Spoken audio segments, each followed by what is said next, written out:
महाराष्ट्र के पालघर से इस वक्त की एक बड़ी और बेहद गंभीर खबर सामने आई है। आदिवासी इलाकों में तेजी के साथ बढ़ते धर्मांतरण के षड्यंत्र पर अब खुलकर आवाज लगातार बुलंद हो रही है। संस्कृति रक्षा समिति ने समिति के महामंत्री और तेजतर्रार संत स्वामी भारतानंद सरस्वती जी महाराज ने जिला प्रशासन को एक साफ चेतावनी दे दी। अगर 15 दिन में अवैध प्रार्थना स्थलों पर कार्रवाई और धर्मांतरण के खिलाफ ठोस कदम नहीं उठाए गए तो सड़क से लेकर सदन तक ऐसा आंदोलन होगा जिसकी गूंज पूरे महाराष्ट्र में सुनाई देगी।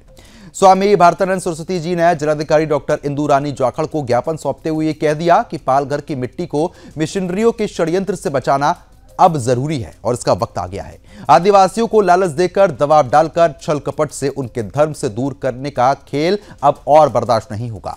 याद रखिए, यह सिर्फ आस्था पर हमला नहीं है, यह आदिवासी समाज की पहचान और हमारी सनातन संस्कृति पर सीधा प्रहार है।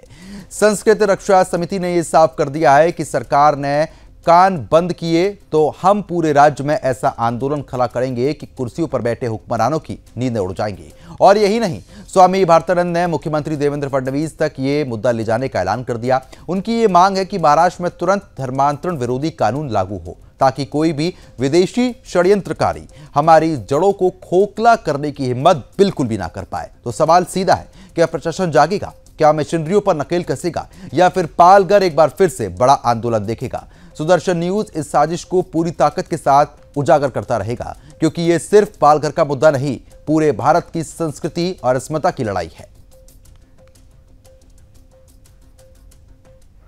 पालघर में बढ़ते मिशनरी के वजह से यहाँ पे जो है भारतानंद सरस्वती जी महाराज इन्होंने आंदोलन छेड़ दिया है और अब यहाँ पर भारतानंद सरस्वती जी महाराज जो हैं वो पहुंचे हैं जिला अधिकारी कार्यालय पालघर में।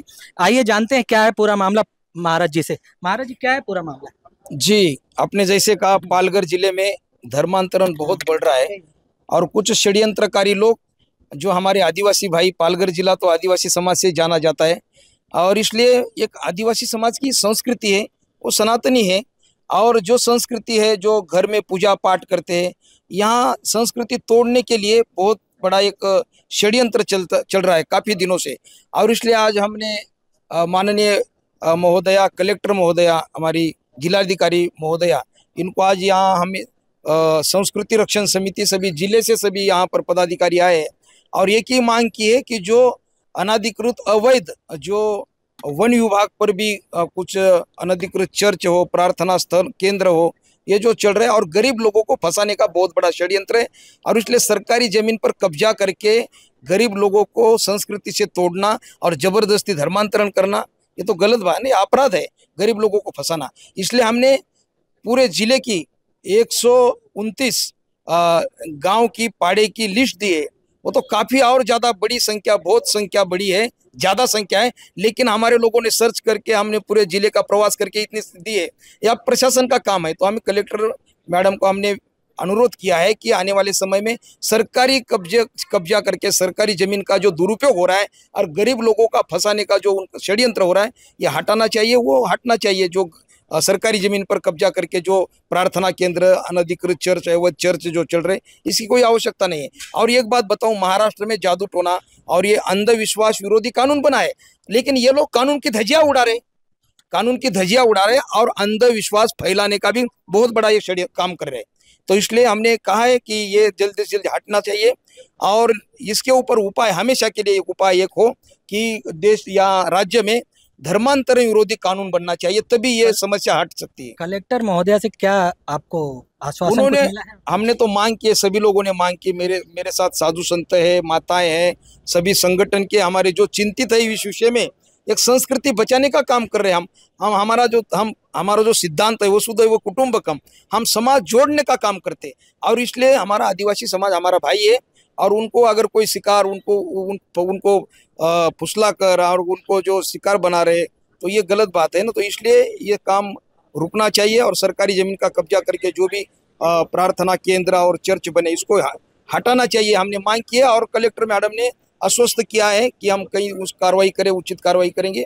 और महाराष्ट्र सरकार को भी हम धर्मांतरण विरोधी कानून बने, ये भी मांग रखी है। लेकिन सबसे पहले जो जिले में जो भी धर्मांतरण का एक गोरख धंधा चल रहा है, तो ये रुकना चाहिए। और सरकारी जमीन पर जो भी ये स्थान बने हैं कब्जा किए हुए, ये भैया ये सैकड़ों स्थान है, सैकड़ों। हमने तो 129 की लिस्ट दी है, लेकिन ये कहीं हर गांव में है। तो ये बहुत बड़ा षड्यंत्र है। हमारी मांग है अगर ये ऐसा ही चलता रहेगा तो ये ये केवल धर्मांतरण नहीं है, राष्ट्रांतरण है। इसमें जो वामपंथी संगठन और अर्बन नक्सलवाद ये भी लोग हैं इसमें घुसे हुए वामपंथी लोग। तो ये तो देश विरोधी कार्रवाई करने वाले भी लोग हैं। और जो हमारा आदिवासी भाई है वो तो श्रद्धावान, निष्ठावान, वो भूमिपुत्र है। आदिवासी, आदि मतलब आद्य, और यहाँ की संस्कृति है, वो यहाँ का भूमिपुत्र है, मूल निवासी है वो। तो उनको जबरदस्ती करके और जो लालच या कुछ उनको प्रलोभन देकर जो धर्मांतरण का एक षड्यंत्र चल रहा है, ये अभी ये समाज जागरूक हो रहा है। तो हम ये अभी भविष्य में होने नहीं देंगे। इसलिए समाज भी अखंड बना रहे, संस्कृति भी बनी रहे और देश भी अखंड बना रहे। ये तो केवल अभी धर्मांतरण का ऊपर दिखता है, लेकिन ये भविष्य में जो हमारा आदिवासी भाई धरत्री माता, इस माता भूमि को माता, भारत माता मानता है वो, लेकिन ये षड्यंत्रकारी लोग ये सिद्ध, उनके पास ये कंसेप्ट नहीं है। वो भारत को माता या भूमि को माता ही नहीं मानते, लेकिन आदिवासी भाई वो भूमिपुत्र है और वो राष्ट्रभक्त है, वो धर्माभिमानी है, वो संस्कृति को मानने वाला है, वो पालन करने वाला है। इसलिए कलेक्टर मैडम को, जो जिलाधिकारी महोदया, उनको हमने अनुरोध किया है और आने वाले समय में जल्द से जल्द ये कार्रवाई हो और ये जो सरकारी जमीन का दुरुपयोग हो रहा है वो हटाए। वहाँ से प्रार्थना केंद्र और जो भी चर्च बने अनाधिकृत, ये हटाने की हमने मांग की है। और महाराष्ट्र सरकार भी हमेशा के लिए इस पर उपाय जो है धर्मांतरण विरोधी कानून बने, तभी ये समस्या हल होगी।